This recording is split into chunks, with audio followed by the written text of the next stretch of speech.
ভালোবাসিয়া গেলাম ফাঁসিয়া, থাকতে হবে আয়না ঘরে ভাইয়া, সোনারি চান পিতলা ঘুঘু যাবে কোথায় পালাইয়া। সেই জনপ্রিয় গানটা এখন আরও জনপ্রিয় হচ্ছে, কারণ ঝাঁকে ঝাঁকে পদ্মা নদীতে, বিভিন্ন নদীতে মাছের বদলে দুর্নীতিবাজ লুটেরা, যারা প্রশাসনের লোক ছিল, আওয়ামী লীগের এমপি মন্ত্রী ছিল, একে একে ওঠা শুরু করছে। আমার কোনো কষ্ট লাগে না। অনেকে বলেন তুমি তো ভাই এই দলের লোক, দেখেন দুর্নীতির বিরুদ্ধে যতটুকু পারছি সবসময় কথা বলছি।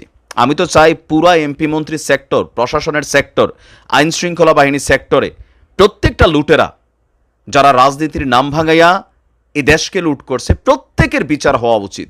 আর এমন সুবর্ণ সুযোগ বাংলাদেশের ইতিহাসে দ্বিতীয়বার আবার আসবে কিনা আমি জানি না, আসুক সেটাও চাই না। যে বিপ্লব হয়েছে, যে পরিবর্তন হয়েছে, এই পরিবর্তনের মাধ্যমে লুটেরাদেরকে ধুয়ে মুছে এই দেশ থেকে বিতাড়িত করতে হবে, তবে আইনের মাধ্যমে।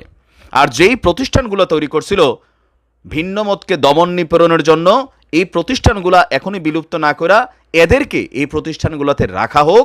কারণ এই প্রতিষ্ঠানে গিয়ে আয়নাঘর বারো যে সংস্থাগুলো আছিল, সেখানে থাকার কি যন্ত্রণা সেটা এদের বোঝা উচিত। কথা বলছে ডিবি হারুনকে নিয়ে। কোথায় আছে ডিবি হারুন? আমেরিকার অ্যাম্বাসি এক কিক মাইরা অ্যাম্বাসি থেকে বের করে দিছে, তবে কিকটা ছিল অদৃশ্য কিক, নাকি ঢুকাইয়া ভালো মতো দিছে জায়গা মতো, সেটাও কথা। ডিবি হারুন কোথায়, এটা নিয়ে যখন প্রশ্ন উঠছে, খুবই বিশ্বস্ত সোর্সগুলো বলছে ডিবি হারুন বেসিক্যালি সেনাবাহিনীর আওতায় আছে। আজকে সেনাপ্রধান বলছিল, আপনারা নিশ্চয়ই দেখেছেন, যে প্রশাসনের বিভিন্ন জায়গার বিভিন্ন ব্যক্তি কর্মকর্তা যারা বের হইলেই গণধোলাই খাবে, তারা নিরাপত্তাজনিত খাতিরে তারা কিন্তু সেনাবাহিনীর কাছে আছে। তবে কেমনে রাখছে, কোথায় রাখছে, এটা সেনাবাহিনী ভালো জানে। আসুন ডিবি হারুনের সর্বশেষ অবস্থানটা নিয়ে এই মুহূর্তে আমরা কি তথ্য পাচ্ছি।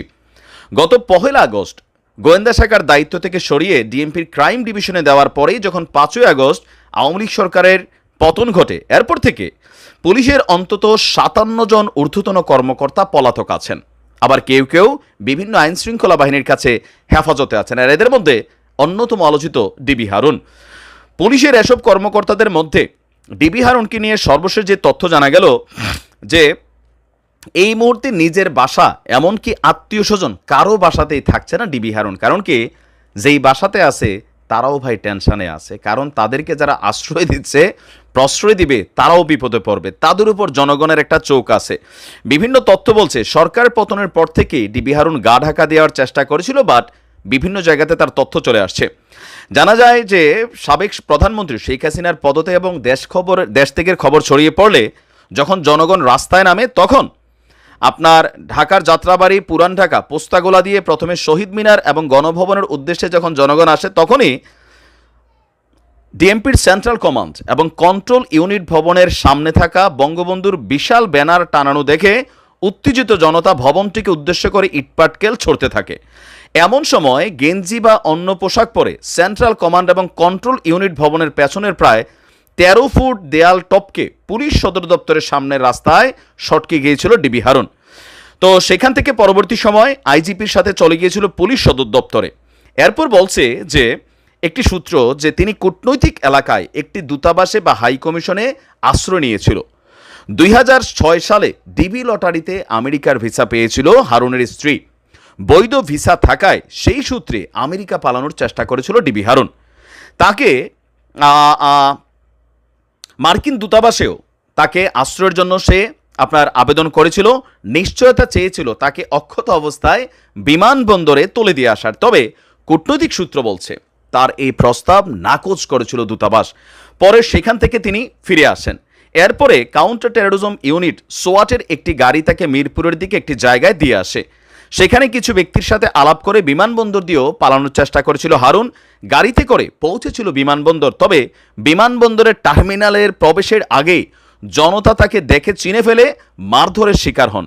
গুরুতর অবস্থায় তাকে নিয়ে যাওয়া হয়েছিল রাজধানীর একটি বিশেষ হাসপাতালে।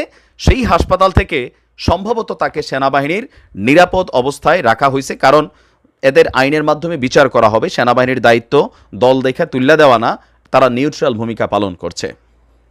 সময় খারাপ হলে কি হয়, ডিবি হারুন কই পালাবা? ঠান্ডা মাথায় মানুষকে খুন কইরা এই বিল্ডিংটার নিচে উপরে টর্চার সেল বানাইয়া তোমরা বৈশা বৈশা রং ফুর্তি করছো। তোমাদের কারণে সাধারণ পুলিশ ভাইরা কি পরিমাণ ঝামেলায় পড়ছে। প্রত্যেকটা কালপ্রিটকে কঠিন শক্তিশালী শাস্তির আওতায় আনতে হবে, দৃষ্টান্তমূলক। যেন পুলিশের মধ্যে যারা মনে করতেছে পরিস্থিতি শান্ত হলে আবার খামু, এদের জন্য একটা মেসেজ দরকার যে খাইতে পারো, তবে এই খাওয়া কইয়া হজম করতে পারবে না, ভবিষ্যতে কি হবে হারুন রে দেখা শিখো। দৃষ্টান্তমূলক শাস্তি চাই। ভালো থাকুন, আসসালামু আলাইকুম।